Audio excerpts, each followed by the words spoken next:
Good evening, everyone. Hello. Yeah, happy spring May Day. It's May 1st, so it's a fun time of year. I'm Dr. Hunter. This is Dr. Mia. We are physicians, naturopathic physicians at Coeur d'Alene Healing Arts, and this is open forum. So this event is a monthly opportunity to dialogue as a community with us, and I do think of this as a conversation, as a dialogue, so the best part of it is just kind of going with the flow and seeing where you guys have interest. So don't hesitate to raise your hand and jump in, and we'll kind of guide the path where it leads. So you notice I turned the camera on. We are recording this, and if anyone wants to pop back in and review some things, share with a friend, it's on our website at cdahealingarts.com, and it'll be up within the next week or so. Another just little announcement, we usually don't do this, but we have an exciting open house coming up. It will be May 15th, so 2 weeks from tonight, over at our clinic. Some refreshments, farmers market's going on. It's a kind of big welcoming event for Dr. Mia, who just joined the clinic a few months ago. So everyone is welcome. And if you want to come kind of check things out over there, we're a couple blocks off downtown on Coeur d'Alene Avenue, for those of you who are patients. Okay, so a little bit of an orientation to open forum. I come prepared to chat about a topic, and tonight's topic is going to be skin, hair, nails, and some understanding and exploration of that. But I usually like to leave a little space at the end of that conversation to answer any and all health-related questions. Anything you want to learn, we can set aside a little time toward the end to talk through it and, you know, pick my brain, so to speak, or Dr. Mia and I's brain about it. So I want to leave some space to get some questions up on the board before we go in. So who wants to start one off? It's always the hardest one. All right, Jacqueline. Well, this question's from my mother-in-law. Okay. So she has a bunch of lady friends, and they're all talking about this thing called HGH, and it's some sort of hormone, or I don't know if it's a pill or a cream, but it's supposed to make you younger and have all these like wonderful things. And she wants to know if it's any good, or if there's something to it, or stay away. Yeah. Okay. I'll bring that up. Who else?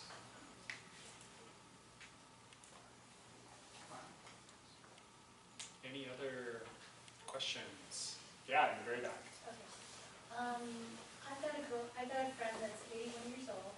Yeah. And she is on blood thinning medication. Okay.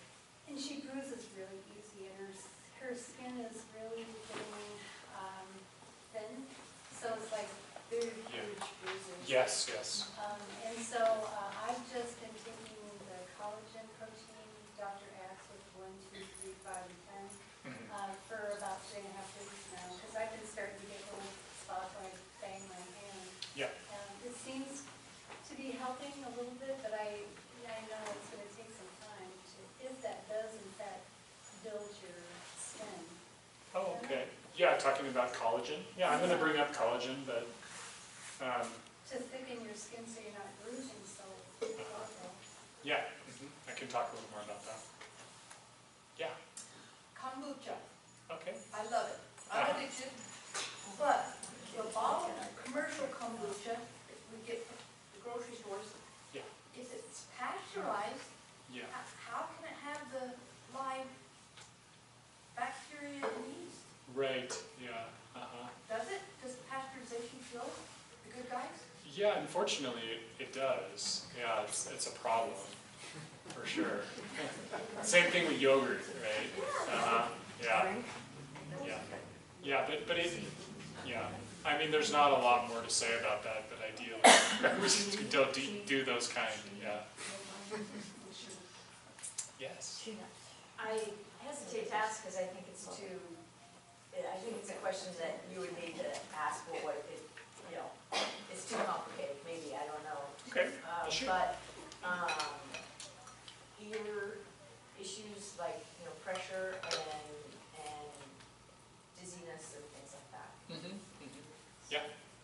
I could kind of speak to maybe an approach to be taken.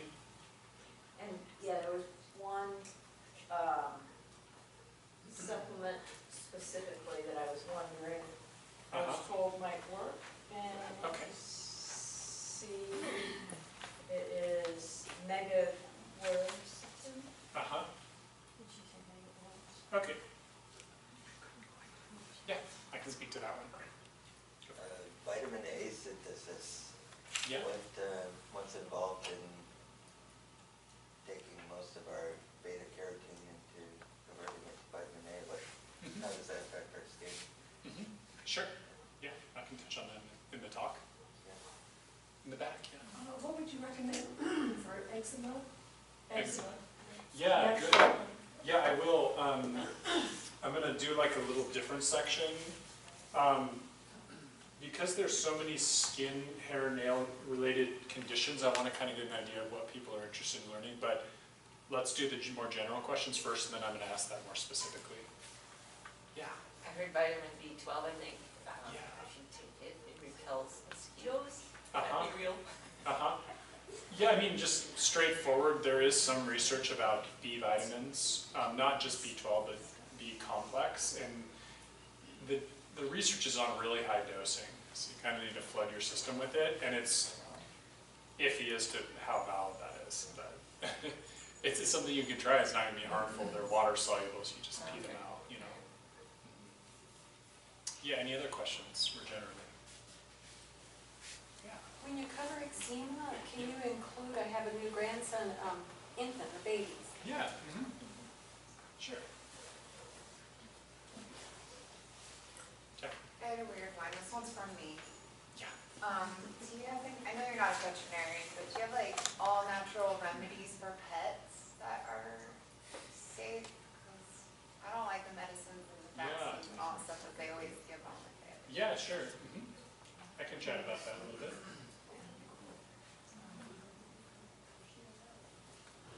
Yeah. Rosacea. Rosacea. Okay, sure. Measles. Okay. Measles. That's an infectious disease. I guess there's a skin piece to it, but I'm not going to wade too much into that vaccine water and all that if that's what you're asking. One-on-one. Like I have, Yeah. like skin as you get older, Uh-huh. and your skin, you know, like I have this itching. Uh-huh. So maybe like some sort of eczematous process. Okay. Yeah, okay. Yeah, I think I'll probably cover some ground there. Yeah. Hair loss. Hair loss, yeah.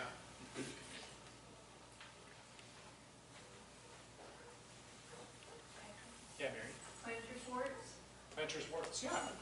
I could talk about those.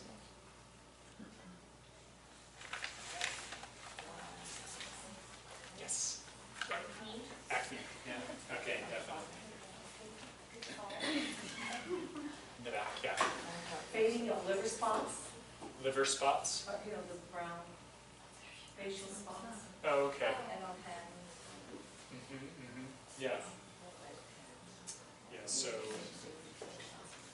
discoloration. Okay. Yeah. Dry, flaky skin. Uh-huh.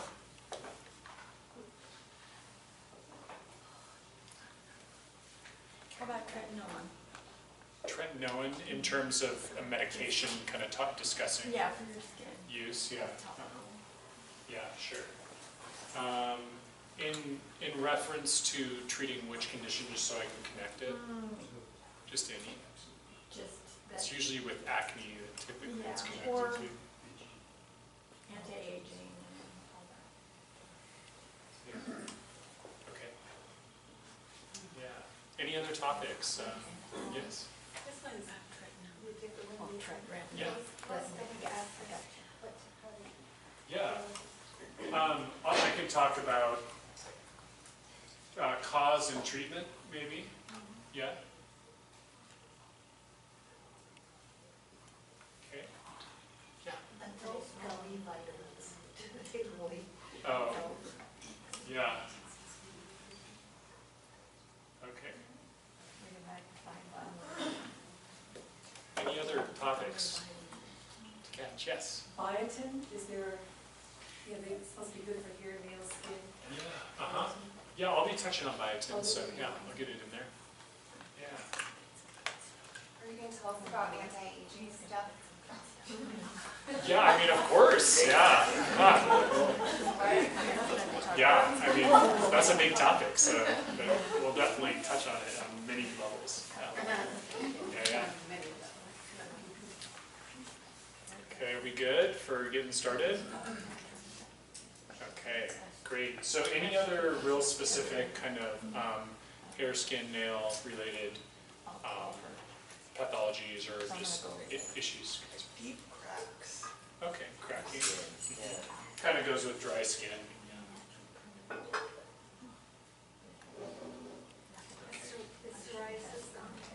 It's not yet. Yeah, I'm surprised it hadn't come up yet, but it will be.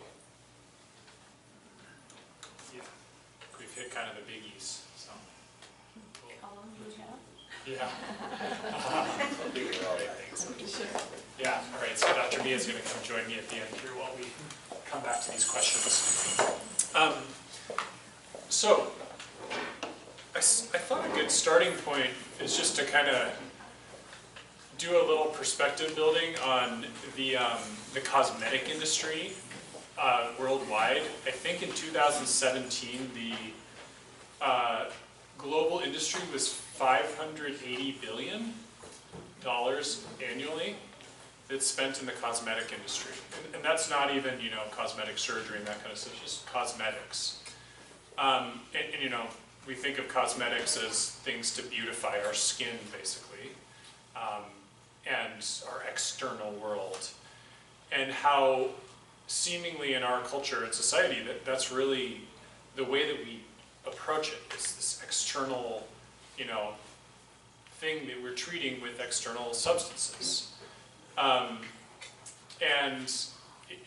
We spend a lot of money on it. I mean, people will spend way more on that than any other form of care for themselves. And so in coming up with this topic, I thought, it's such an interesting topic for me to explore. I mean, people who come in to see me are not commonly is skin like our main focus, but as a culture and society, it seems to be a big focus. And I guess I look at us culturally and see how we externalize, our perception of worth and value and being based on, this very aesthetic piece of how our culture is visually, and movies and magazines, and it's interesting to me because when I navigate that question myself, it's not what comes up is what really matters about understanding people. So with all this being said, when we're talking about skin today, I want to kind of just pause and have a reflective moment about really, is that what is most important in defining us? If we explore that question, I think that, interestingly, a lot of our skin issues that emerge have to do with much more internalized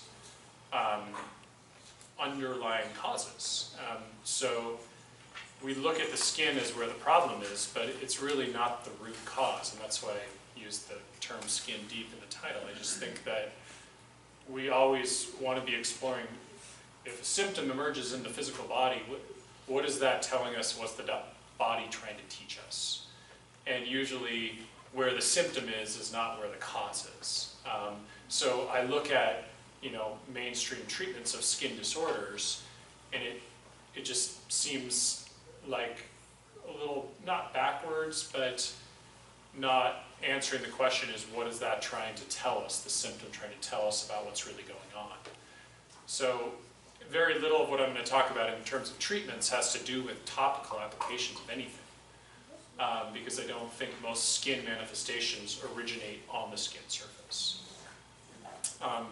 So if you look in the conventional world, probably for a lot of these conditions described, our main thoughts reflects to topical treatments. So the big, the big drug that's used pretty universally are steroids, hydrocortisone, or whatever disguised label of some sort of steroid topical. A steroid basically is a form of a hormone in the body that's amplified synthetically and serves to shut down the inflammatory process. So all of these conditions we're talking about, there's some form of inflammation on the skin surface. And steroid suppresses that inflammation. Of course, what most people find is the minute they stop using the steroid, the inflammation comes back. So it's very truly a symptomatic treatment, treating the symptoms and not what's causing it. We'll see other prescriptions used, things like antifungals, antibiotics on the skin. Sometimes these can be helpful, and when they are, the theory being that there's an infection on the skin surface, and by giving the antimicrobial, we can knock out the infection. But again, oftentimes what we'll find is the minute we stop using the antifungal or the antibiotic on the skin surface, the infection comes back. So what is sustaining the infection? Of course, would be the question I would have to ask. There's all sorts of topical creams, lotions, various kind of acidic applications to the skin surface. Again, these all have the idea of either changing the pH of the skin, doing something to alter the conditions of the ecosystem on the skin. That tends to be something that I only utilize in very rare cases where the expression of the skin symptom is so debilitating that it inhibits other major pieces of health, like someone can't sleep all night because this itch from their eczema is so severe that they're, sleeping 2 hours. Okay, well, we may need to do something about that while we're getting to the underlying cause. So very seldomly will I ever do a suppressive therapy, but more seeking things to palliate or soothe the symptom while we can work on the deeper things. In fact, I really feel that it's a little, getting up on my soapbox here, but steroids particularly, I consider very suppressive medications. And because they suppress the body's expression of externalizing, what they do is they drive that expression in deeper.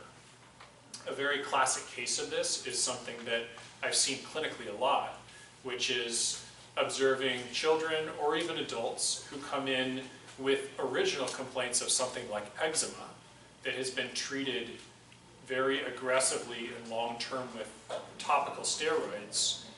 And what emerges after a time is the eczema dissipates and they develop a deeper pathology like asthma. And asthma is a very serious disease. And so what we actually will see with suppression is that perhaps the symptom originally manifesting, say, on the skin resolves, but we look at a deeper pathology emerging that is actually more harmful to the person's vital force. And so I, for that reason, am very opposed to using those therapies except in the most prudent short-term scenarios. Because I feel that suppression is, again, the suppression of the body's expression of some sort of inner dysfunction.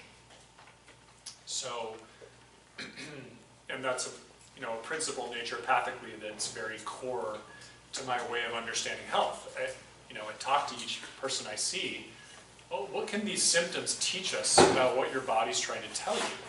The symptoms themselves are never, there for no reason, and they shouldn't be seen just as, we got to get rid of the symptoms. Why is the body making this expression, and what's it trying to tell us? That's our job, patient and myself together, to be detectives to understand and figure out. And so in relation to skin symptoms, and I guess hair symptoms, I wanted to start to do some exploring of what some of those root causes are. Are there any questions so far about some of those more conventional mindsets and how we look at things on the skin. Yeah, in the back. So, just like body lotion in general, if you have crazy dry skin, that is Yeah. suppressing it technically? No, I was very specific to the steroids. Oh, okay. Yeah, so a lotion like a moisturizer, exfoliation and moisturizing are just healthy ways to lubricate and turn over the skin. So I don't have any concerns with those. I mean, if your lubricants have really toxic petrochemicals in them, I might not be the biggest fan. So I did want to spend a moment talking about, you know, cosmetic products. I tend to reference a really awesome website called Environmental Working Group, the EWG.org. They have incredible library of essentially rating assessment tools for, I think, like 80,000 cosmetic products. Sunblocks, you know, lotions, makeup, all of it. It's really incredible, and so they do a really good job at EWG.org. And I certainly, you know, refer patients to it all the time, and whenever I'm buying any sort of skin products, it's certainly something I reference. Yeah. I wonder, and I'm just glad she asked that question, because I was going the same place, you could go on with it. Yeah. So I was wondering what you think about like vitamin E oil versus lotion. Yeah, well, I can get in, later on I'm going to get into actual treatments, and I will do a section on topical natural medicines, which vitamin E is one. Yeah. Okay, cool. So if we really make this transition into, all right, the understanding, the logic here is that the skin is an external membrane through which the body can externalize toxins. So the theory here is that, you know, many of the symptom expressions in our body, whether it be on our skin or in our sinuses or in our lungs or any real surface of the body, has to do with the body externalizing inflammation and toxicity. And so I really see most skin conditions that way, is the body externalizing toxicity. So we have to ask ourselves then, well, what is the source of toxicity? And I think it's really important to have a conversation about eliminatory organs here. It's very poorly understood in conventional medicine. I don't even think in my own profession it's talked about enough. So we have 6 primary organs of elimination. We have the bowel, we have the kidneys, we have the liver, we have the lungs, we have the skin, and we have the lymphatics. So when we're talking about the body getting rid of waste products or getting rid of toxins or inflammatory debris, if these eliminatory organs are compromised, then the body is going to reflex to the organs that are not compromised. And the skin is kind of the skin. I mean, it's a barrier. It's a semi-permeable barrier. So oftentimes when I see skin issues arising, one of the main culprit, if not the main culprit, is other eliminatory organs are not working well.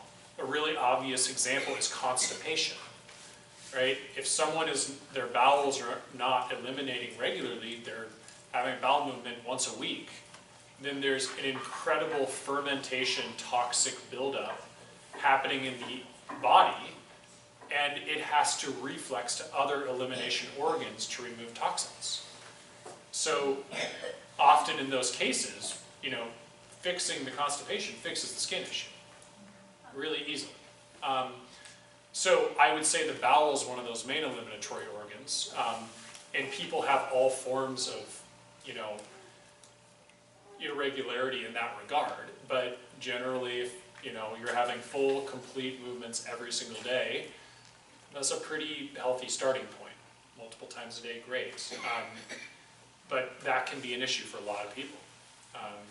I think the standard American diet, I would say, like, if you poll people, like, the majority don't go every day, right? So there's compromised elimination going on there, and there's fermentation and toxin buildup in the body. Similarly, we can talk about the kidneys in the same way. Our bodies are designed to efficiently process about 1 liter of water an hour. I tell people that a minimum of half your body weight in ounces a day is an adequate amount for hydration. So if you're 160 pounds, drinking 80 ounces of water throughout the day. If you're not hydrated enough, what's happening is your kidneys, which are a major organ of moving water-soluble toxins out of the body, don't get to work to their highest efficiency. So very much like most people I survey as new patients, vast majority don't even come close to half their body weight in ounces of water a day. Especially when you consider things like alcohol, soda, coffee, which actually take away hydration from you. So you have to first equalize that before you get to that half your body weight in ounces. So hydration itself is just a huge deal and a huge way that we efficiently eliminate toxins. And by the way, when we get to talking about treatments, I'll just bring it up right now. My #1 treatment for healthy skin is good hydration. It is the most important factor singly of any medicine for healthy skin. So it's a really big deal. I see so many people have dramatic improvements with skin health just with good hydration. And little caveat to hydration is drinking more than 10 ounces at a time, you shunt a lot of that water. So you can only actually absorb and utilize smaller amounts at a time. So saying I haven't drank water all day, I'm going to drink 20 ounces all at once, you only can absorb maybe half of that at most. It's kind of a throughout the day type of thing. So those organs, I think the liver is a really big one, especially when we get into conditions like eczema, rosacea, acne. A dysfunctional liver that's not detoxifying well can be a big problem. So our liver sits kind of right on the right side of our rib cage. It's a vastly important metabolic organ. Not only is it responsible for metabolizing all of our macronutrients, fats, proteins, carbs, and doing huge immune functions, and many other things. It also has the primary role in detoxifying harmful substances in the body, whether it's drugs, whether it's inflammatory byproducts from food, whether it's breakdown products from our blood cells, or hormones or neurotransmitters. Our liver is the primary responsible organ for converting them from toxins into non-harmful substances. And then it pushes things through the bowel and the kidneys. So lots of things can create a toxic liver, but tending to liver health is a really big deal, because if the liver is not detoxifying well, right, a lot of these toxins will build up, and then one of the methods that the body tries to push them out is the skin. Okay, so really, really important to pay attention to the liver when we're talking about skin conditions. Questions so far? So what's the best way to take care of the liver? I'm going to drop into that in a little bit. Yeah, I'll get to treatments kind of later on. Oh. Yeah, Louis? Can we see liver function be compromised as early as youth, as far as children, teenagers and such? Talking about acne and other things that we see come on. Yeah. Yeah, I would say it's usually functional compromise. It's not pathological usually. Like, you wouldn't run liver enzymes and see most kids have, or like kids with a little functional issue have sky-high enzymes. It's going to be more of a functional issue, but tonifying, supporting the liver can be part of a comprehensive plan to address a skin issue. Yeah. In regards to the water in your body only being able to process that 10 ounces at a time, Yeah. what period of time is that? I would say within probably, it absorbs mostly through your stomach and small intestines within 20 minutes. I mean, so you don't have to, yeah, it's just, you don't want to do huge volumes in short periods. Yeah. Question regarding the water. Yeah. I guess I followed this rule with water for quite some time since I heard it, but I didn't know your take on it. rationale with the room temperature water versus the ice cold, so I usually drink it room temp, Yeah. as well as 30 minutes before a meal and Yeah. 2 hours Yeah. after a Well, meal. so if you do it around meals, it dilutes stomach acid. So generally, we don't want to be doing a lot of water around meals. A little bit's fine. Yeah. And if you drink it really cold, your body just gotta warm up that water. So Right. just, using extra energy and, but it's not, if you love cold water, drink cold water. It's whatever will get you to drink it. So yeah, it's just that your body has to warm it up. Can we replace water with tea? Yeah, what tea is equivalent to water, herbal tea, as long as it's not highly caffeinated. Yeah. Is there any preference between distilled water and spring water, or what do you recommend? Yeah, we could, and it's a good question, yeah. I don't tend to recommend daily use of distilled water because it can actually pull minerals from the tissues. Oh. But certainly filtered water is probably my preference, and I at home and in our clinic we use a Berkey filter, the Berkey, B-E-R-K-E-Y. It's just a really awesome filtration system. It's really affordable. It doesn't strip out the trace minerals like reverse osmosis does, and it does a really good job across the board. So I like that filter. Yeah. You mentioned water and herbal tea. Yeah. What about other liquids? You're having soup or Yeah, that counts. smoothies Yeah, or- those count in water. Yeah. Yeah, totally. Yeah. Okay, so a few more eliminatory organs to talk on. All right, so the lungs, this is air exchange, right? Breathe in oxygen and nitrogen, breathe out carbon dioxide and water. Carbon dioxide, we could say, is a toxin, it's acidic, but it's part of respiration, but the lungs also breathe off other toxins. So one of the things in my new patient packet that I give to all patients is a handout on deep belly breathing, because it has so many physiological benefits. One of them is just that deeper excursion gives much more gas exchange, which allows for better detoxification through that lung eliminatory pathway. Exercise is great in that regard too. If we get into lymphatics, then lymphatics are kind of actually, I would call them a secondary eliminatory organ, but a lot of people don't even know what these are. We all know, we have veins and arteries, we have blood vessels. We don't know that a 1/12 of our volume of our body are these lymphatic systems that interface and connect to the venous and arterial blood vessels of our bodies. So it's this immune-oriented organ in our body that tremendously regulates how we mobilize nutrients and toxins. And so lymphatics, if you look at a map of anatomy map of the body, there's as much lymphatics as there are blood vessels. And so the idea, and a lot of those lymphatics are close to the skin surface, so the idea is anything that helps increase movement of lymphatics helps the body mobilize toxins away from the tissues into the eliminatory organs. So it's kind of like lymphatics and circulation kind of go hand in hand. So what I find with a lot of patients, it's very interesting. I'll literally see skin eruptions where people have stagnant lymphatic fluids, acne buildup, and I'll send a patient for lymphatic massage, and the skin stuff will totally resolve. So those toxins are just sitting there kind of stagnant under the skin surface, and skin eruptions happen.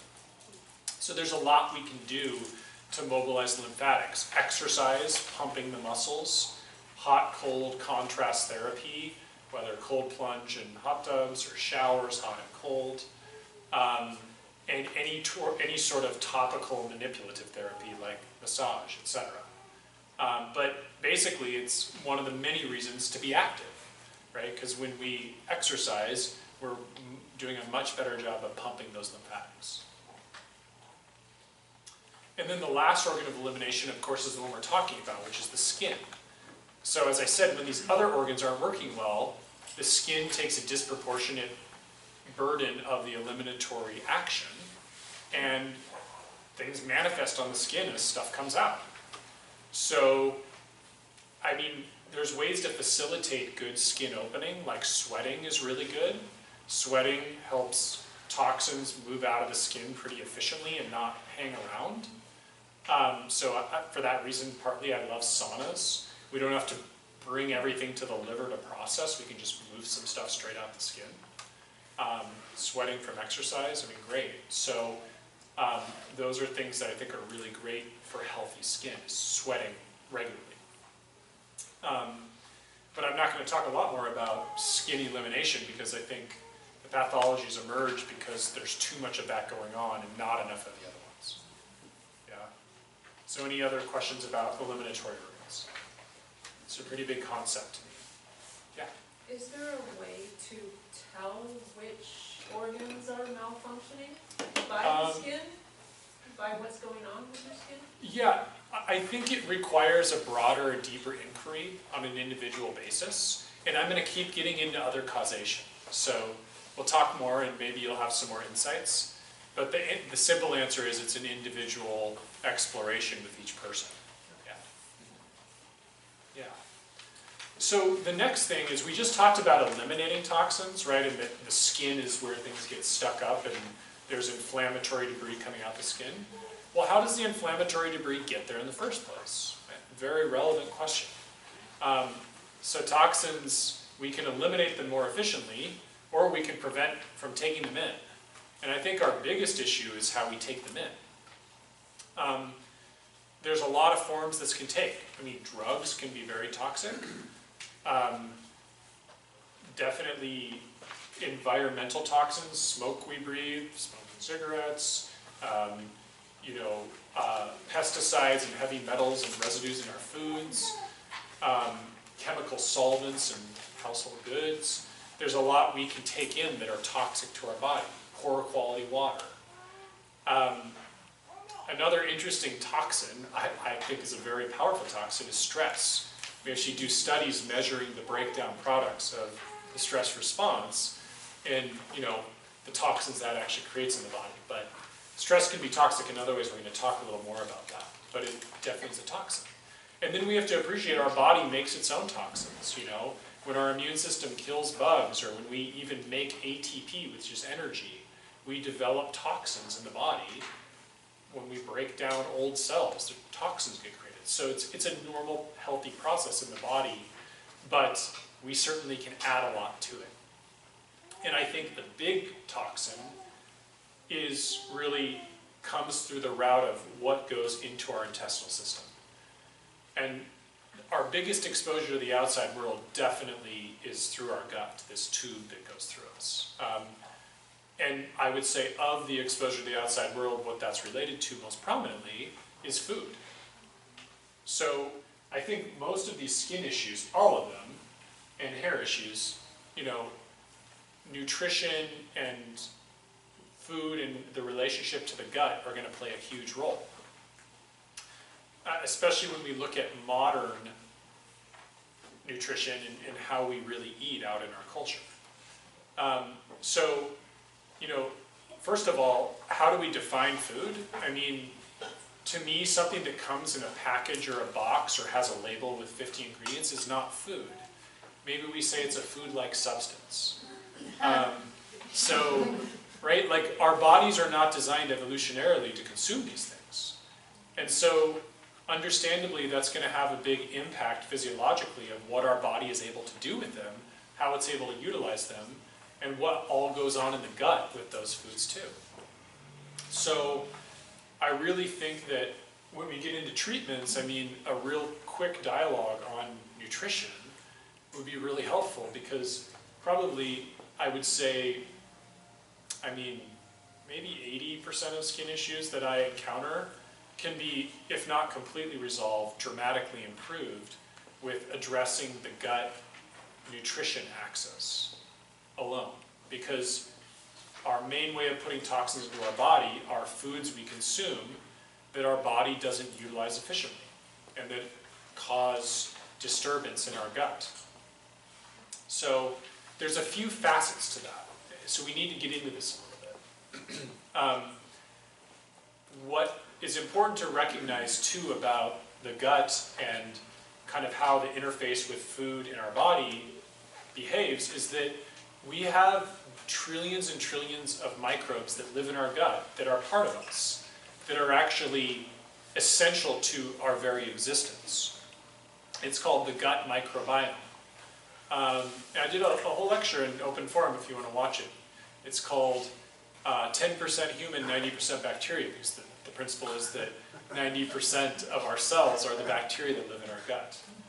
And so there's a very, very kind of connected relationship between that microbial community, the health of our gut lining, the health of our immune system, and of course the health of our skin. Turns out that our skin is full of microbes. And we talk about skin infections, right? We can touch on that. What is that really? It's not that, oh, there's a bug on our skin. It's, oh, there's this one bug that's way out of proportion to other bugs, and it's causing issues. And the very same thing happens in the gut. The term I use for that is dysbiosis. But what we find in health conditions is the microbial balance on mucous membranes, which is like the sinuses, the ears, the mouth, the anus, the vaginal canal, the skin, mirrors the ecology and microbial community of the gut. So when that community gets way out of balance and certain opportunistic bugs take over a greater share of the turf, then it can develop issues. And that gets mirrored onto things like the skin surface. So a big part of this has to do with dysbiosis as one of the major driving factors of a large portion of skin issues. So that's in opposition to this other theory of, again, the skin pushing toxins out. That's true, that's part of it. But then there's this whole other layer of the microbial balance on the skin is way out of balance. And that's a reflection of the inner world, which is what's going on in the gut. Anybody have questions about that concept? Okay. So what informs that, of course, is what we eat in large part, as well as how we stress and how we eat. So in order to appreciate what the microbiome, how it's created and how it's balanced, is not just eating whole foods and a primarily plant-based, fibrous, vegetable-centric diet, but it's also, do we have the right number of digestive enzymes? Do we have efficient output of the digestive organs to break down our foods so they don't sit there and ferment and create further imbalance of the gut flora? And that's why I said how we stress, right? Because it turns out that probably it is the number one inhibitor of healthy digestive output is our busy, fight or flight lifestyle that most of us live in. It's very dramatically different from our ancestral lifestyle, which was very short bursts of stress with a lot of calm and peace in between. And that's why we call that rest and digest. Most of us are not in a rest and digest state the vast majority of the time. So while it would be very convenient to say, oh, just eat healthy food and everything will be good with your microbiome and with your digestion, that's not really the case. And in fact, that's what I see less and less to be the real issue, the food choices versus the stress response and what happens to the gut and other organ systems. Stress response also really lowers immunity, which is very relevant to skin conditions. So I want to just insert that piece because it's so important in my opinion. And you'll see a lot of these conditions, like they've done studies connecting acne or rosacea or eczema to low stomach acid. Well, why do we get low stomach acid? Part of it can be food can really dysregulate the stomach, but mostly it's stress. If we're stressed, we don't need to make digestive juices to digest our food if we're feeling like we're trying to run from a tiger. It's just not what our body wants to do. So a lot of these associations are now coming out in the scientific world, and the question becomes, well, if low stomach acid is connected to this, what causes low stomach acid? So we got to look at those things. Yes? I was just wondering, Yeah. as a person gets older, is it automatic that you make less stomach acid? They tend to make less and less as you age, it's true. Okay. Yeah. Is there any way to avoid that? I mean, so yeah, I can just dive into that. What I like to do to tackle stomach acidity and digestive output, besides, you know, this acknowledging, understanding, exploring stress and response to it, is to use digestive bitters. I really like that before meals, like gentian and skullcap, just straight on the tongue, a few minutes before meals. I like bitter substances, like for some people coffee or capers or really bitter foods can help stimulate that. I also sometimes will just directly go to supplementing hydrochloric acid. You know, straight just capsules with meals, which can help a lot. Yeah, so, and sometimes activating the digestive organs more directly, like castor oil packs, is really good at doing that. Yeah, which is just a therapy that I prescribe a lot. Getting the vagus nerve working better, which is what gives the nerve supply to the stomach. So deep belly breathing is good for vagus nerve engagement. An example. Yeah, sure. Yeah. So again, just, you know, drawing that connectivity to what causes dysbiosis potentially, and or equally important beyond dysbiosis is malabsorption issues. So a lot of, I think, downstream, what we could say, especially about hair conditions, but also skin conditions, is there are malabsorption issues going on with nutrients, vitamins, mineral, and essential substances, especially fatty acids. The skin is a very fatty tissue, and it needs really healthy essential fatty acids. So part of that is eating a healthy diet. You can eat a healthy diet, and if you're not absorbing the healthy diet you're eating, it doesn't make a heck of a lot of difference, right? So when we, again, that stress response is activated, we lose blood supply to the gut, and we lose digestive output to the gut to help break down and assimilate those nutrients. So I always, with every patient I see, I want to explore elimination, I want to explore digestive output and capacity, and of course nutrition, because that ties in, and how stress may tie into that, and our mental, emotional, inner world in relation to that. Yeah. And sleep? Yeah, sleep can actually be a factor too. I mean, certainly sleep is a critical component of vitality and what allows our internal organs to rejuvenate and restore. So we could argue if really poor sleep was going on, it could definitely factor into digestion. Absolutely. Yeah. I wouldn't call it a really direct thing, like I'm attributing, you know, the gut dynamic pieces we're exploring. Yeah. Okay, so you know, and there's another layer to this, which is, okay, so the foods we're eating, and say the microbes are all out of balance, there's inflammation happening in the gut, what starts to happen? Well, the intestinal lining starts to get leaky. We get what's called a leaky gut. And whereas the gut lining usually has this carpet of protective microbes and a really healthy, intact layer of tissue protecting things from getting in that are incompletely digested, or toxins or whatnot, well, when that microbial community starts to get out of balance, when that intestinal lining starts to break down and things get leaky, then we start absorbing incompletely digested things, toxins getting shot out in the gut, and now they're in our bloodstream. And now the body's got to respond and do something about them. And some of those toxins could simply be someone who's really dairy intolerant, eating dairy all the time, or someone who's wheat intolerant, eating wheat all the time, and that not breaking down, and that getting into the bloodstream and not be able to be incorporated and utilized by the body. So these toxins and incomplete breakdown products, what's going to happen?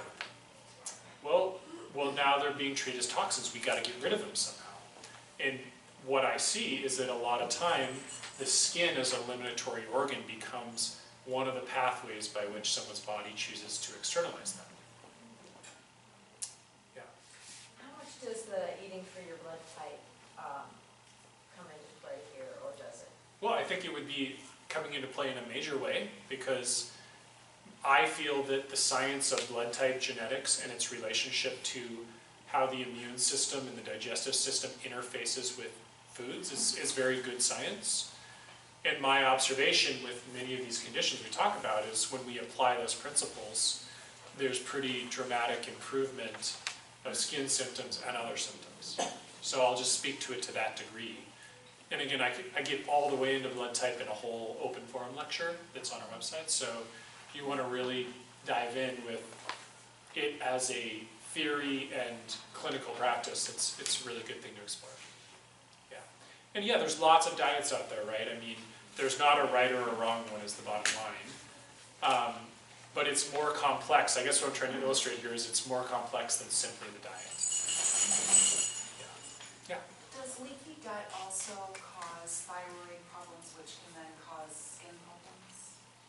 Yeah, I wouldn't necessarily put it in that order. I think the skin problems are much more likely to originate from the leaky gut issue and the manifestations of that than a thyroid issue. I actually don't, I'm not going to talk much causatively about thyroid with skin. I just don't find it to be a super strong connection, except when we see dry skin as a, part of the greater symptom condition of untreated low thyroid. Yeah. Yeah, so, yeah, the leaky gut, I mean, really, I do see the gut as the seat of health. So it applies to pretty much every health condition, whether it's arthritis, migraines, anxiety, depression, sleep disturbance. I think it's always playing a role.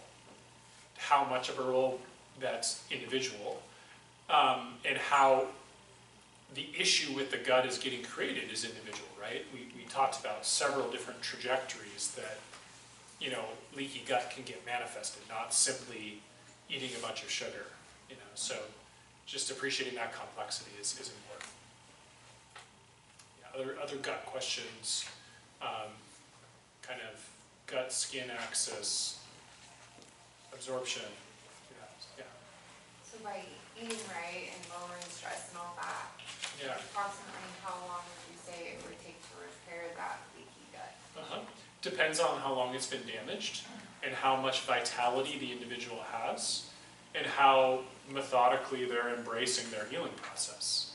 So I think those are the biggest variables I would, say is that, well, if you are devoting your life to self-healing on all fronts and it's not been around a long time, it can happen pretty quickly. And you're younger with a lot of vitality. If you've had, chronic skin disease for 30 years, you've been suppressing it all that time and the suppressive medications aren't working anymore, okay, I'm going to go see this naturopath because I don't know anything else to do. I'm out of options. Then I'm going to say, yeah, this is going to take a very long time. This is going to be a journey. This will be a marathon, not a sprint. And, it could take, a rule of thumb I kind of use is for every year a chronic disease has been in place, it's going to take a month of really active treatment to, bring it to resolution. So if something's been going on for 10 years, it might take 10 months of really actively pursuing it. That's not universal because, of course, that doesn't factor age in, but it's just a fact that as we age, our vitality decreases. I mean, our physiology decreases in its ability to respond. Doesn't mean that we can't heal at very elder ages, it just means that it's a longer process. So yeah, those are the variables I think about there. Yeah, other questions so far? Okay. I want to touch on another component that I see as very crucial, which is glycemic regulation. And I guess the big ones that I get that in is rosacea and acne. They tend to be really big issues in those conditions. So glycemic regulation is blood sugar. We need sugar in our bloodstream to live, so it's important. And our body really tightly regulates it. But based on factors of probably diet, lack of exercise or sedentary lifestyle, and stress being the big three forces, the body, if these forces are out of balance long term, can start to lose its ability to regulate blood sugar efficiently. And what can happen is we can get overall rising levels of blood sugar and accompanying manifestations throughout the body of what that creates long term as problems in the body. I won't talk too much about the internal issues, but what I have found clinically is that we have to, especially with acne and rosacea, be really aware of metabolism and glycemic regulation, because if that person is poorly regulating blood sugar, then basically too much sugar in the bloodstream is like this incredible breeding ground for bacteria. And rosacea and acne are basically issues of dysbiosis on the skin.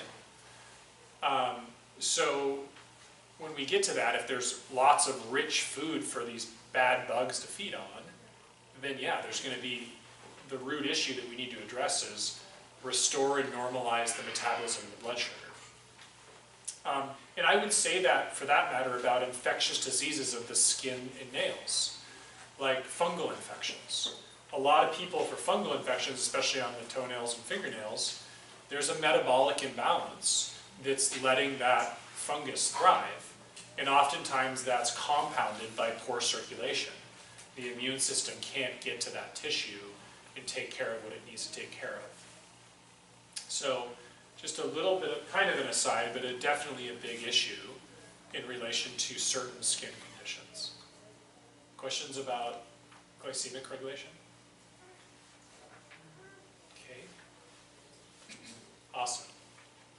So I want to just, because we're focusing so much on skin, I just want to shift gears a little bit to hair and nails, really, because I think we've covered some of the big topics that to me are relevant to that conversation.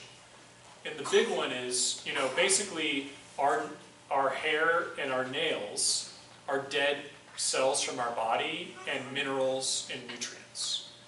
And that's what it's made out of. So when we're getting brittle, cracking, splitting nails, when we're getting hair loss, essentially my initial thought is, wow, why is the body getting the nutrients it needs to produce healthy hair, skin, and nails?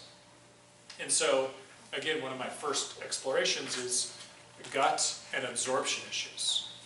And of course, are we taking in adequate nutrients? But that's secondary to the gut and absorption issue exploration.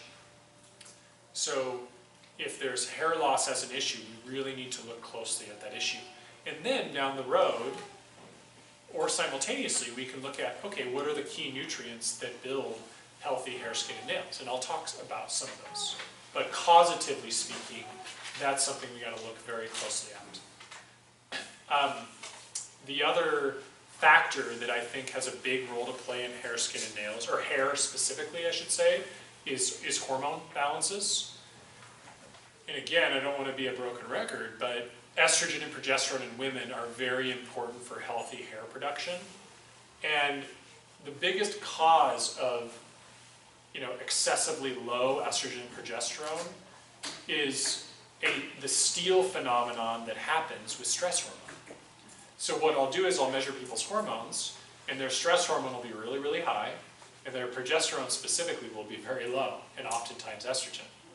It's like, well, how does that hormone get so high, but these ones so low? Well, because there's a synthetic cascade where cortisol is an endpoint, that's a stress hormone, and upstream is estrogen and progesterone.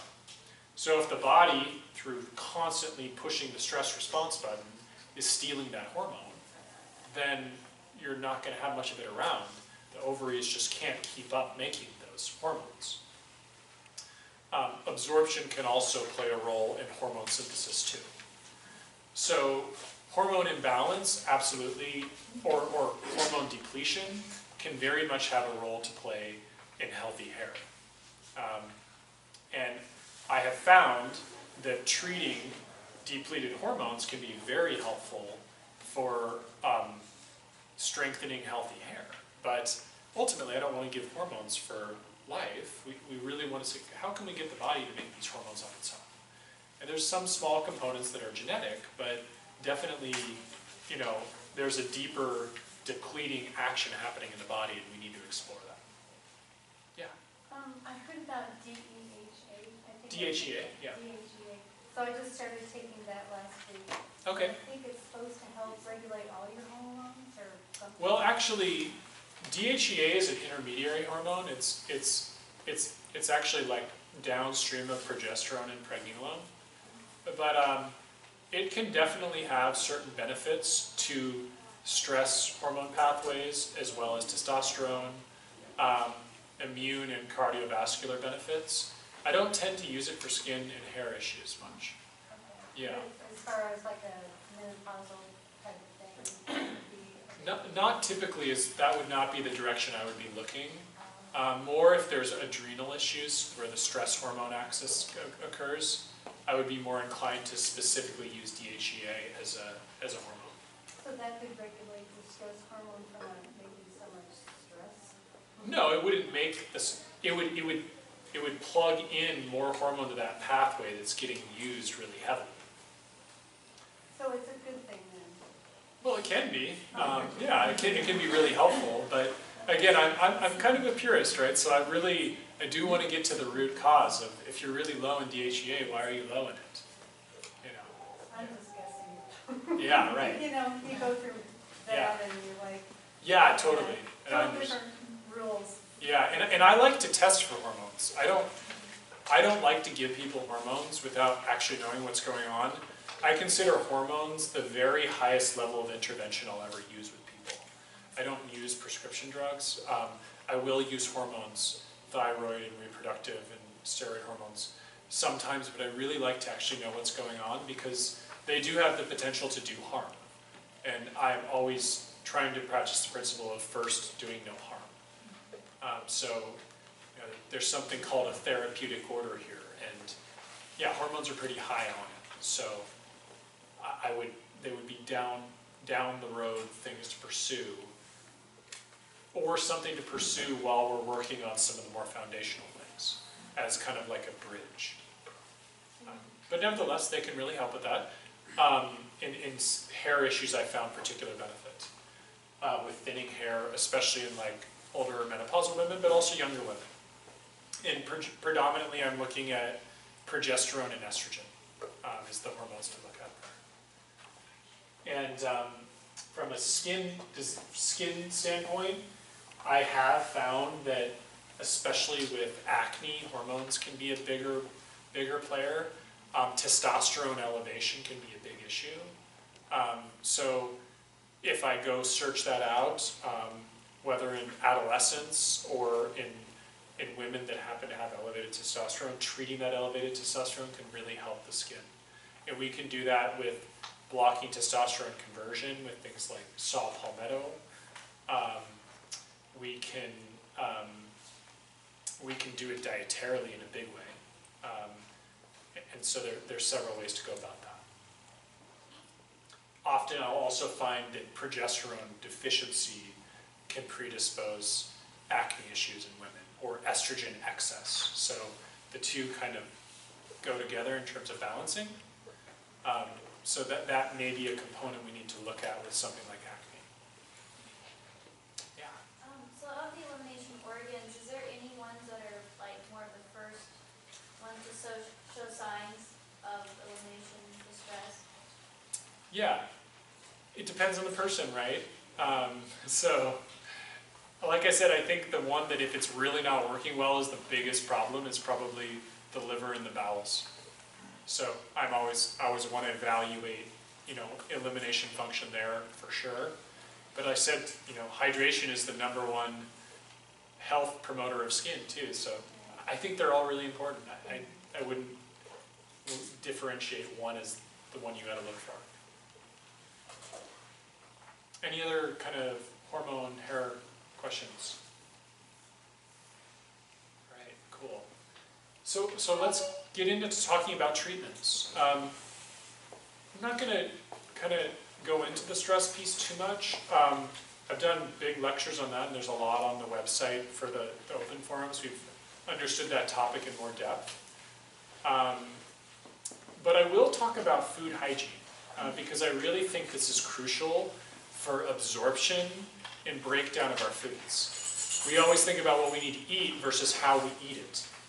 But chewing our food to liquid, eating in a relaxed environment, ideally in a communal, friend, family setting, taking our time is a really good way to enhance digestive output and healthy absorption of nutrients. So I have a handout, I think it's on our website, that just summarizes some of those concepts, and I really think it's important, almost equally important to what we eat. So very much a practice one could pursue. Food, right, we touched on the blood type, but I'll get much more general and say that, what predisposes dysbiosis and leaky gut is processed food, especially processed starches, and processed animal products. Right? Anything that comes in a package, box, bag that has a label, it's processed food. So my goal with all patients is to eat what our ancestors ate, which is whole foods, whole fruits, whole fibrous vegetables, whole grains, nuts and seeds, small amounts of really clean dairy and animal products. I will say that a big source of toxicity in psoriasis, acne, and eczema is just really low quality animal products. It's the most important place to spend your money on food, is organic, grass-fed, for any animal, because they're the top of the food chain, right? So toxins lower down all concentrate up the food chain when you're eating animal products. So you really want clean sources, and we just eat way too much of them. In addition to too much processed starches and sugars, we eat way too many animal products. Most people could do great on eating meat or dairy less than once a day. So if I were to make my ideal plate for a meal, it would be like 50 to 60% fibrous vegetables, 20% protein, maybe 30% if it's beans or nuts, legumes, and then the rest of the percentage being like maybe a little bit of grain and good oils on top of it. That's kind of what our plate should look like, all whole foods. So if you look at the standard American diet, it's not even close, right? And a big component of what I'm describing from a macronutrient standpoint is fiber. Fiber from food, which, how do you get a healthy microbiome, gut flora? You feed them really good fiber.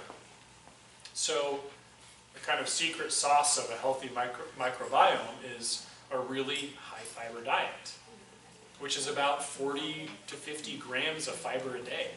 It's a lot. The average American does about 10 grams a day. So it means eating a lot of vegetables, basically, and whole fruits and whole grains and whole beans.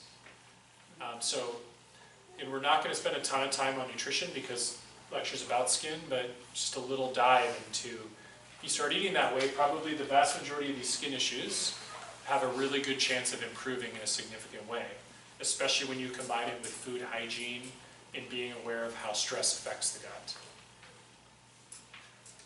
Okay. So if we kind of move more into some of the more targeted treatments, like say we're really, man, we got a stressful job and that's not going to change. Well, then we can think about doing things like, okay, maybe we need to take some digestive enzymes. Someone asked that question about the stomach. We can also do digestive enzymes for the pancreas. We can also provide glutamine and things like this to rebuild the integrity of the gut lining to help heal the leaky gut. We can take probiotics to get those unfriendly flora, displaced and put healthier flora in place. Yeah? What should a good probiotic contain? Which of the? I'm not going to get into individual species, but usually I think if we're really going for a therapeutic benefit, it should be at least 25 billion organisms. There should be a broad range of at least 10 species, and it probably needs to be refrigerated if it's a legitimate probiotic. Is that something you would take just to get the thing started? Or is it something you would do? Well, I usually tell people if they're not eating fermented food regularly, that it's a good idea to take a probiotic every day. So if you like eating fermented food, like our ancestors ate a lot of fermented food, then you get lots of probiotics and you help seed the gut with healthy bugs. If you're not doing much of that, then, I mean, a probiotic I think is a good daily intake. You hear a lot about with the probiotics that, you know, they get the organisms killed in the stomach acid. Yeah, a lot of them do. So. Some of them get through. Okay. Yeah. And that's why you want one with such a high concentration then? In part, yeah.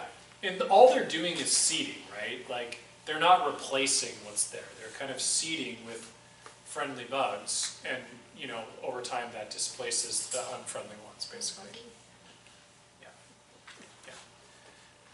So if we move outward from the gut, and we've kind of talked a little about elimination organs, we could talk about how to treat constipation and this and that, but it's kind of beyond the scope of the broader lecture. I want to get more into these conditions. Then we're kind of in this place to be left with, okay, are there actual agents that, assuming we've improved absorption, assuming we've healed the leaky gut, assuming we've reduce the intake of toxins, right, that are having the skin push it out, right? These are big assumptions, but these are treating the root causes, so that's why we spent so much time on it, because that's where we actually cure these conditions. However, sometimes I have found it of value to do certain things to help things along. So one of the big things I mentioned, the skin is a fatty organ, and so healthy fats turning over cell membranes in a healthy way makes for healthier skin. So certainly with rosacea, acne, psoriasis, eczema, I find prescribing essential fatty acids being really helpful in some patients. There are food-based ways to do this: eating sardines, eating salmon, eating healthy fats like olive oil, avocado, clarified butter, good nuts and seeds, healthy egg yolks from, you know, pasture-raised chickens. These are all dietary ways to get good essential fatty acids. But if we're going to go directly therapeutically to medicinals, I would, you know, actually look at, I often use fish oils. And I'm very picky about where I use them because there's, you know, contamination issues in the Pacific with Fukushima, and I want them to be in good ratios and, you know, well absorbed. So I always give fish oil with meals because you need liver, gallbladder, bile to absorb fats. So if you take it away from meals, it doesn't do nearly as good. And I obviously want to work on absorption issues if, you know, because if you're not absorbing all this expensive fish oil, what's the point? But I also want to make sure that it's high quality and that it's EPA and DHA that are main ingredients. Those letters stand for eicosapentaenoic acid and dihydro something. I don't actually remember the whole name. They're labels of what you look up on fish oil, where they come from, or what the main active ingredients are. And I typically dose between 2,000 to 5,000 milligrams a day when I'm treating these conditions. For that reason, because those are pretty decent doses, you have to take so many capsules to get that dose. I mostly prescribe liquids that are refrigerated. It's much more cost effective, and you can get higher therapeutic doses without choking yourself. I heard the way to tell if it's a good fish oil or not is something about putting it in the refrigerator, and if it's cloudy, then it's bad, or something like that. Do you know what I'm talking about? I've heard that. I don't think there's any real science behind that. Oh, okay. Yeah. Some people also say if you burp, like, is there? I mean, partly it's the fish oil. One of the things I do is I smell people's bottles, and they smell rancid, then they're rancid. Like I've never opened a Costco bottle of fish oil and not, had to squish my nose up because of the rancid oils in there. Yeah, and taking bad fish oil is worse than taking no fish oil at all, in my opinion. Yeah. I've heard that Udo's oil, the flaxseed oil, and Yeah. olive oil, is that? You would have to take like massive quantities of it to concentrate it down to the active constituents, EPA and DHA. There's a lot of interconversions that have to happen to get to those, and those are enzyme dependent and don't happen that efficiently. They're good oils, but you need to take way higher volumes to equal the volumes I'm talking about. Can you relate it to like tablespoons? Yeah, in the version I use, 1 teaspoon is 2,000 milligrams. Yeah. I didn't hear you mention coconut oil, and I heard you use a lot. Yeah, I don't do a lot of therapeutic use of coconut oil. A lot of people's immune systems react to it. So I tend to really like clarified butter for a saturated fat. Yeah, which is butter without the milk solid. Of course, from like a grass-fed, clean source if possible. Yeah. So fish oil can be really great, right? The idea here is this fatty organ, we're turning it over, getting rid of those inflammatory compounds, replacing them with better ones. I think a nutrient that kind of falls in that same line is folic acid and B vitamins. I especially find that helpful with psoriasis. The idea is in order to make new cells, we need really good supplies of B12 and folic acid. And so if we're trying to take these plaques and turn over and heal with new, healthier tissue, making sure there's adequate nutrients, vitamins that facilitate healthy cell proliferation, I think can be really helpful. So it's a nice thing to use. I also find that zinc and vitamin A have major roles to play in healthy skin. So again, first question is, well, if there's a zinc deficiency, we've done all these studies to correlate a lot of these conditions to zinc deficiency. So, well, why are those people zinc deficient?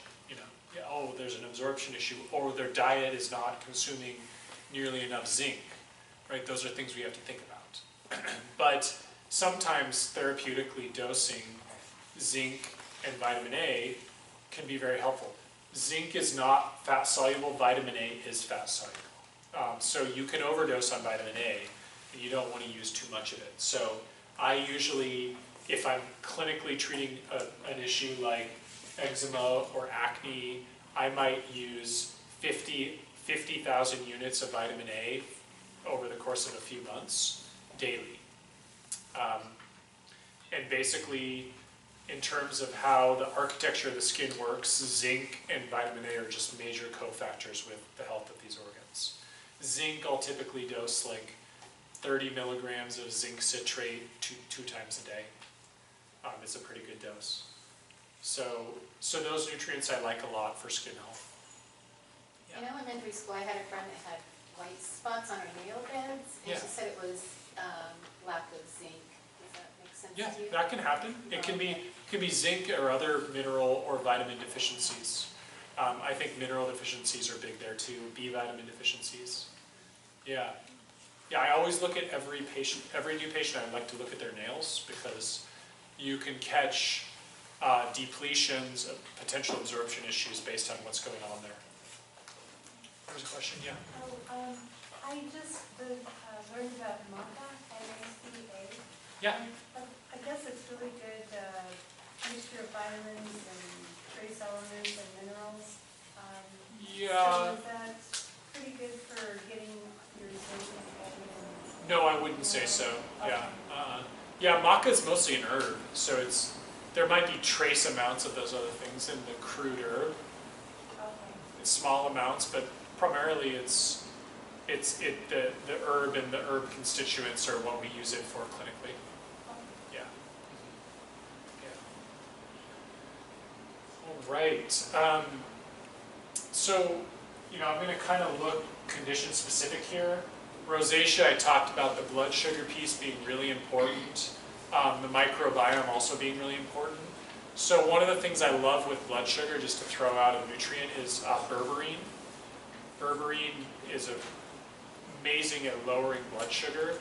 Obviously, diet is the principal way, and exercise, but as a medicinal constituent, that does a really good job. Hair loss, we should talk about that for a minute. So say we've done all the stuff addressing malabsorption, stress, hormone balancing. One of the things I'm definitely going to look at is bringing on broad spectrum minerals. I really like using broad spectrum minerals, which include zinc, include copper, selenium, but it also includes obviously calcium, phosphorus, magnesium, the kind of the big ones. I find that hair loss issues, when we bring those on in therapeutic doses, can really be helped. I also find that biotin can really help in that regard. So often I'll prescribe 5 to 8 milligrams of biotin. That can really help some people. And someone mentioned collagen earlier. I think collagen can be really great for hair, skin, and nail growth.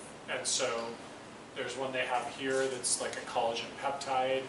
I use a denatured chicken collagen in my office, but daily use of those compounds can be helpful too. A food-based way to get collagen is bone broth. And I love prescribing bone broth because not only are you getting collagen into your tissues, but bone broth is lovely at healing the gut lining. So if we're working on leaky gut, it's a beautiful medicine. So I prescribe it a lot to a lot of people and generally think it's a really healthy thing for all of us to consume. Yeah? There are commercial bone broths on the market. What about homemade? Yeah, homemade is principally what I prescribe. Yeah. Uh-huh. Besides health food store or where you can get grass-fed bones, are there any butchers around, Yeah, there's Tim's Meat Market, which is in town. And they have grass-fed? Yeah, they do. And I get most of my bones that I cook with are from Costco. They have organic turkeys around Thanksgiving, and they have organic whole chickens all the time. And they have lamb chops, which are all organic, or I should say all grass-fed, because all lamb comes from regions of the world that's just grass-fed. So between, chicken, lamb, and turkey, I feel like, you're pretty covered on those bases.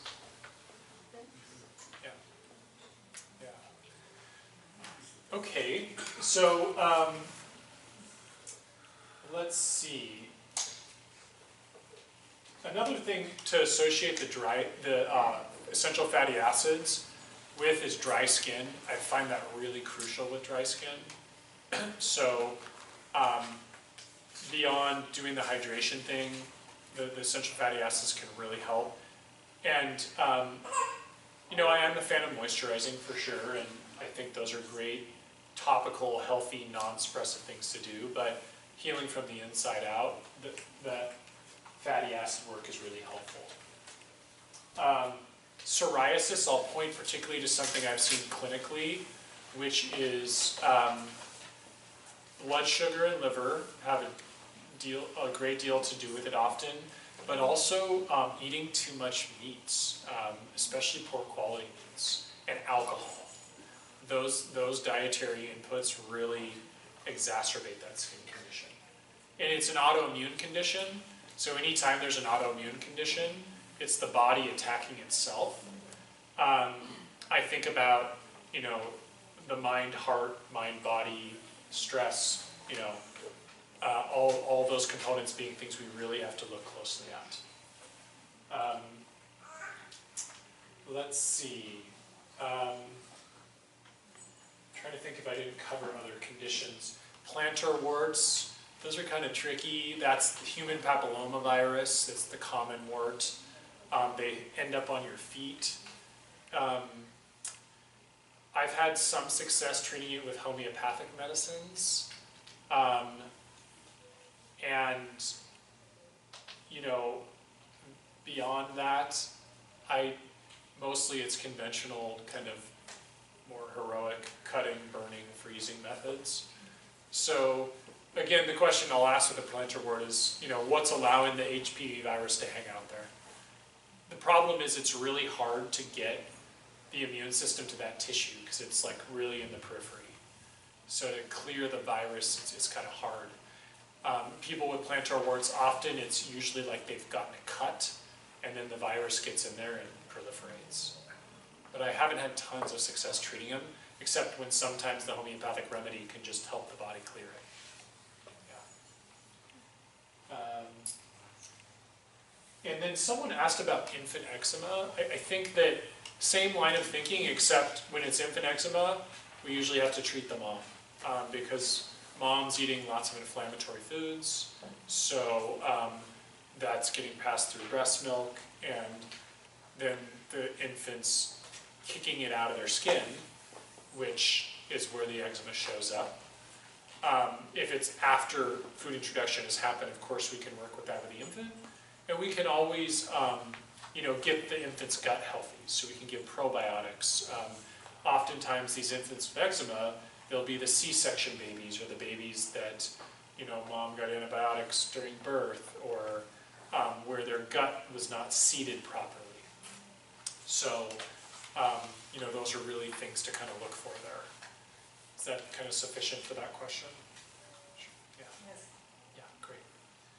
And one thing I also wanted to get into a little bit are topicals, because I will treat some of these conditions with topical stuff, especially like I love treating psoriasis with vitamin D topically. It's actually well studied and researched.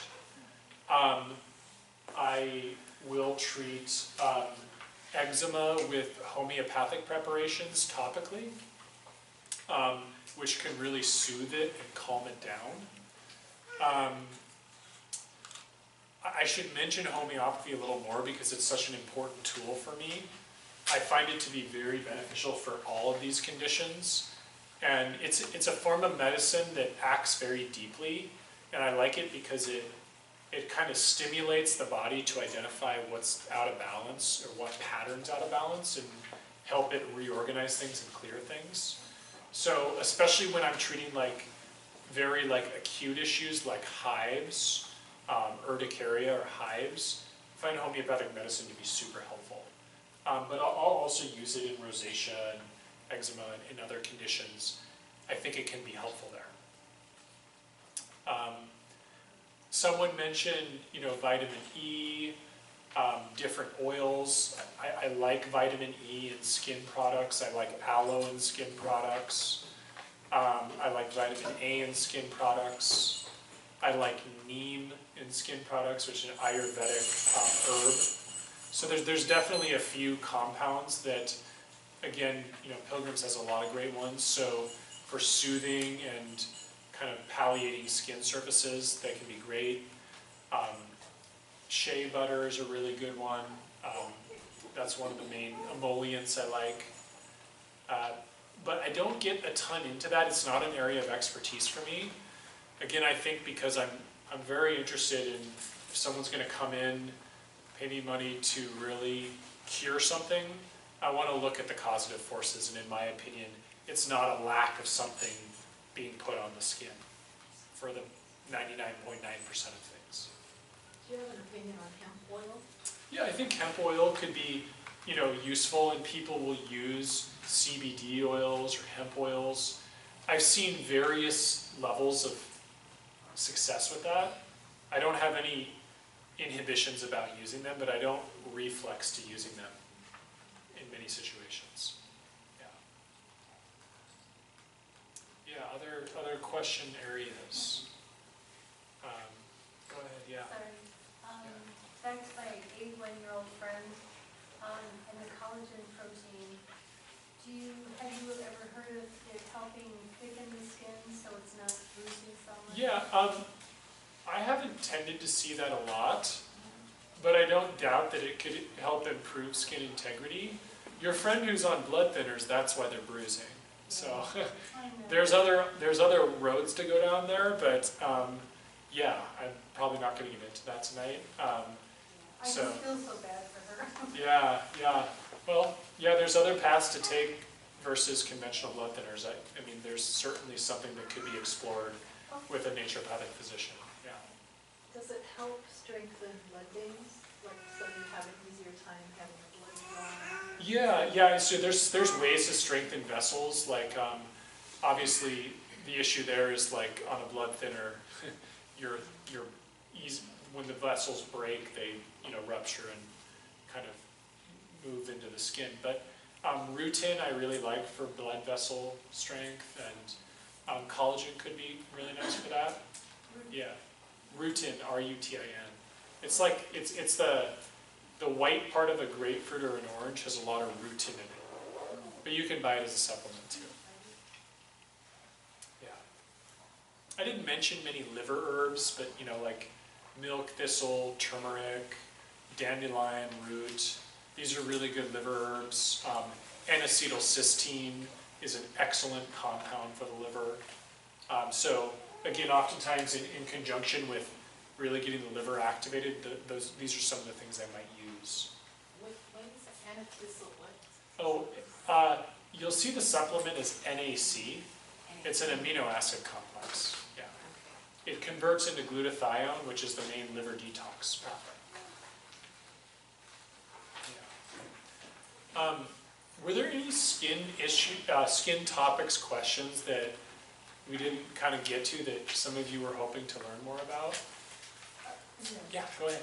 I had asked earlier about, the cause of these brown spots and if there's anything you can do about. Yeah, that's kind of a tricky one. Certainly, obviously, when you say liver spots, so there's all of the core foundational work that we could be working on to see if there's any correlation contribution to those. I do think for a lot of people, hormones are contributory to those too. So I really like to examine the whole hormone axis, like stress hormones, reproductive hormones. That can be helpful sometimes.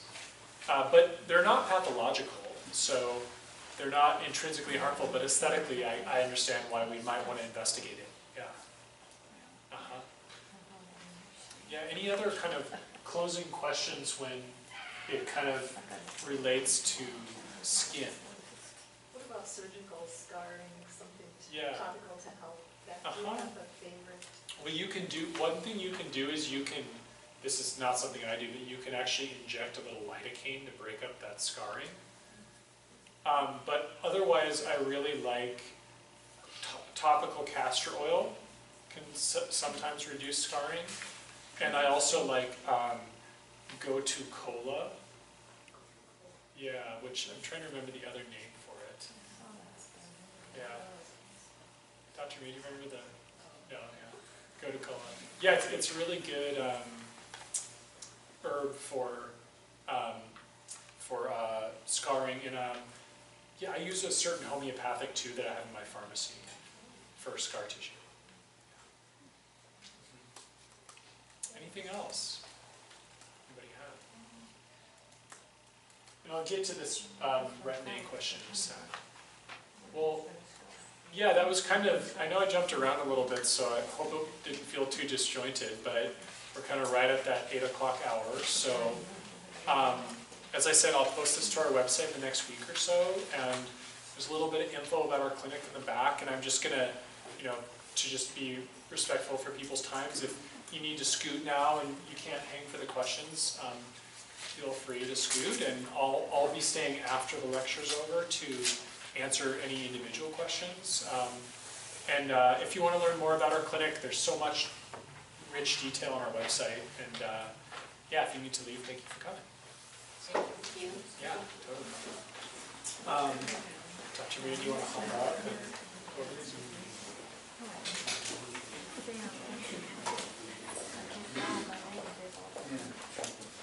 So who had a question about human growth hormone? Jack. That's right. Oh yeah, sir, for your mother.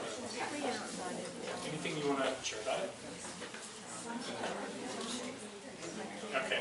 Yeah, I don't have much experience using it either. It is kind of like a hot button aging topic out there. I mean, growth hormone is a hormone all of our bodies make. We make much higher concentrations of that, you know, up until adulthood. So it's a anabolic hormone. It builds things, so it builds tissue, builds muscle. So from that standpoint, the idea is if we're looking at an anti-aging perspective and we're having depletion of different tissues or organs, you know, giving human growth hormone might stimulate that. The problem with giving human growth hormone is you can also stimulate other things you don't want to stimulate, like cancer. So personally, it kind of breaks the rule of the do no harm rule that I have. And so I don't, you know, go there with it. And, you know, always I'll ask the question too, well, if there's an inhibition to human growth hormone, if like that's shut down in the body, you know, what's that doing in relation to insulin, which is something that very much can inhibit human growth hormone. So there's actually a whole host of physiological factors that influence the expression of human growth hormone, many of which we kind of talked about today. So it's like, it's kind of shortcutting a deeper process, but my concern with using it has to do with stimulating proliferation of cells that are mutated, and that being, you know, a potential launching of something like cancer. It seems like if everything else is in order, you don't really need it. No, correct, yeah. Yeah. This is a fad right now. Yeah, yeah, it's a kind of expensive, you know, way to, you know, use a hormone that I'm just a little leery about it. Is it true that, like, you know, proper weight training, HIIT training, combined with intermittent fasting can naturally, even as we age, raise HGH, testosterone levels? Or yeah, and I was almost going to say that. The way I like to raise it, if you want to know like how I do it, is through fasting, and interval training. So, I mean, that's exactly, you know, well-researched ways to increase human growth hormone. Yeah, it's super helpful. Collagen, we got to kind of talking about that, right? Was that since, yeah, we answered that pretty good? Okay. Can I ask one question about that before you move on? Sure, yeah. Like my mother-in-law takes it for her joints and like her bones, is that? Yeah, it can work great in that regard. Yeah, it could be really good for yeah, just any connective tissues. Yeah, so like the skin is a connective tissue, right? So collagen is supportive to all, so are fish oils supportive to all connective tissues. So when you're talking about joint health to ligament, and those nutrients are very helpful. Karen, your question, I mean, I can just connect dizziness and ear pressure, have a very direct connection in that your inner ear, which is where your equilibrium point and balance has a lot of its roots and kind of how your brain regulates that, is proximal to the middle ear. And when you get ear congestion and the middle ear has fluids expanding in it, you can actually press on the inner ear and directly, you know, create issues with balance and equilibrium. So inner ear pressure what are you saying, that it starts in the middle ear, or I would think it would vary? Yeah, so dizziness can be caused by many, many things. Yeah. But if we're associating dizziness with the potential of like ear congestion or sinus congestion, then sinus and ear congestion can press on the inner ear, causing it to dysregulate equilibrium and balance, which dizziness is kind of an expression of that. And I'm also noticing an increase in tinnitus. Sure, which would be, yeah, in the same vein. So then, as I said, I've been taking the omega whatever it is. Quercetin, yeah. Yes. Is that what, or what treatment would you recommend? I shouldn't plant that seed, just ask me what treatment I recommend. Yeah. Well, I mean, so quercetin is a little bit of an anti-inflammatory. It breaks down inflammatory byproducts. I wouldn't use quercetin to treat an issue like that. I would maybe adjectively, but why is the congestion there is the question we got to ask, and what's driving that. And I think that's just an exploration individually of what it is. There can be so many things. How does one do that? By talking about gut and all the other associated components of what could cause the body to create that inflammatory discharge in the ears. There's just a lot that could do that. I guess I'm thinking that what you're talking about now, that the gut thing, that takes weeks, months Yes. to treat. So is it okay to have the dizziness isn't as bad anymore, but I do notice still some inner ear. Yeah, it can take a really long time when it's a chronic congestive, trigger. So it's nothing to be like worried about. It just. Well, I would be worried about it if it was amplifying and worsening. But if it's staying the same or diminishing, then I would hope that continued progress will help it be eliminated. Yeah. In the back. The tinnitus, it just reminded me of my brother, who just developed tinnitus this year. It just got worse, and he noticed that when he drinks coffee in the morning, it will go away, and then it will come back a little bit later. I don't know what the connection is, but would tinnitus be congestion then? It could be a cause amongst many, many potential causes. Okay, so there's really, you have to know the cause before you have tinnitus. Yeah, you'd want to explore the potential causes with someone to be able to give them treatment advice. Yeah. It's a tricky one. Yeah. Sidebar question, do you treat hay fever, allergies? Yeah, we do all the time. It's kind of getting that time of year. Yeah. Yeah, totally. And, hay fever and seasonal allergies, it's like an overreactive immune system. So the seat of the immune system is in the intestinal system. So everything we've talked about tonight in relation to the gut pertains pretty directly to seasonal allergies. Yeah. I think you had a question, right, about vitamin A synthesis and beta carotene. Is there anything about that specifically? What's involved in, because you have the beta carotenes, you have the retinols, and then you have all the retinoid drugs that kind of take retinol off the charts. Yeah. In terms of response in the body. But what's involved in your body synthesizing healthy levels of vitamin A from diet, absorbing it from diet? We don't need a lot of liver. Okay. Typically, Western culture. I'm going to take that biochemistry question on. I guess, when we're looking at absorption of vitamins and minerals, it kind of comes down to that digestive piece and assimilation. I'm having a little struggle understanding what exactly you're asking. You're kind of asking, like, how do we get to having, vitamin A levels in our body where they need to be? Yeah. So this is like, biochemistry of vitamin A is kind of interesting because the body can convert beta carotene into vitamin A. So beta carotene is a constituent of lots of fruits and vegetables.